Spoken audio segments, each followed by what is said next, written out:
योग साधन. बाबा बोरकरांनी म्हटलेलं की देणाऱ्याने देत जावं, घेणाऱ्याने घेत जावं. देता देता एक दिवस घेणाऱ्याचे हात घ्यावे. यामध्ये मला अभिप्रेत जो अर्थ आहे तो म्हणजे सरांचे ज्ञान देण्याची पद्धत. गुरु कसा असावा या संदर्भात मला त्यांचा आवर्जून उल्लेख करावा. मी पेशाने शिक्षक असलो तरी लहान मुलांना, आपल्यापेक्षा लहान मुलांना शिकवणं खूप सोपं असतं. हे गप्प बसले म्हणून सांगता येतं. पण त्यांच्यापेक्षा वयाने मोठे असणारे आमच्याकडे 70 वर्षाची 4 माणसं आहेत. मग अशा सगळ्यांना त्यांना न दुखवता त्यांच्या वयाचं भान ठेवून पण गांभीर्य राखून त्यांनी जे आम्हाला शिकवलं, आमच्या 39 पैकी एकही असा माणूस मिळणार नाही की आपल्याला जे गुरु म्हणून पाहिजे ते बांदेकर सर.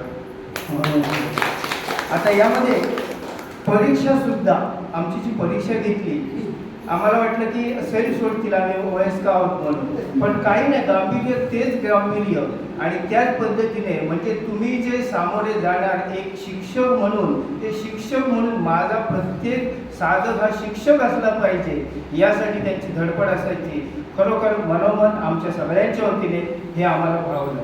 आता या ठिकाणी आणखी एक की हे सगळं नुसतं प्राणायाम म्हणजे योग, त्याच्यानंतर आसनं एवढ्यापुरतेच मर्यादित नाही. मध्ये असे चुटकुले करून आमचा जो विनोद बुद्धीने हे आमच्याकडे करून घेताना, आता सांगत असताना आमच्यासारख्या वयस्क माणसांना सांगणार कसे, मग आम्हाला उदाहरण द्यायचं की प्रभू सर वय वर्ष 70 किती छान करतात, म्हणजे आम्हाला ते तुम्ही त्यांच्यापेक्षा लहान आहात म्हणजे तुम्ही केलंच पाहिजे असा इनडायरेक्ट मेसेज आम्हाला ते देत असत.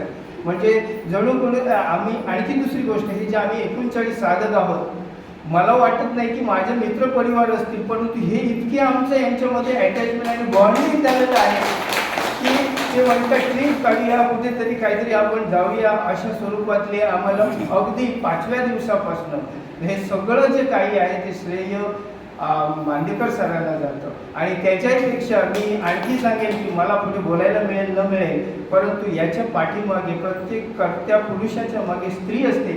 आमच्या ज्या गुरुमाऊली आहेत त्यांचा हा आहे असल्यामुळे ते आम्हाला करू शकतो. त्याबद्दल मी सर्वांच्या वतीने त्या गुरुमाऊलींना आम्ही करतो आणि मी त्यांना विनंती करतो की त्यांनी स्टेजवर आपण करावं.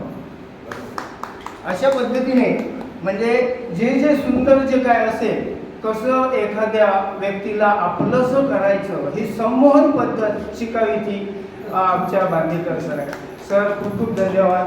आणि आम्हाला हे जे काही आमच्यामध्ये स्फुल्लिंग जागृत केला त्याबद्दल आम्ही आयुष्यात हे स्फुल्लिंग ही जी ऊर्जा आहे ती आम्ही विसरू शकत नाही. धन्यवाद.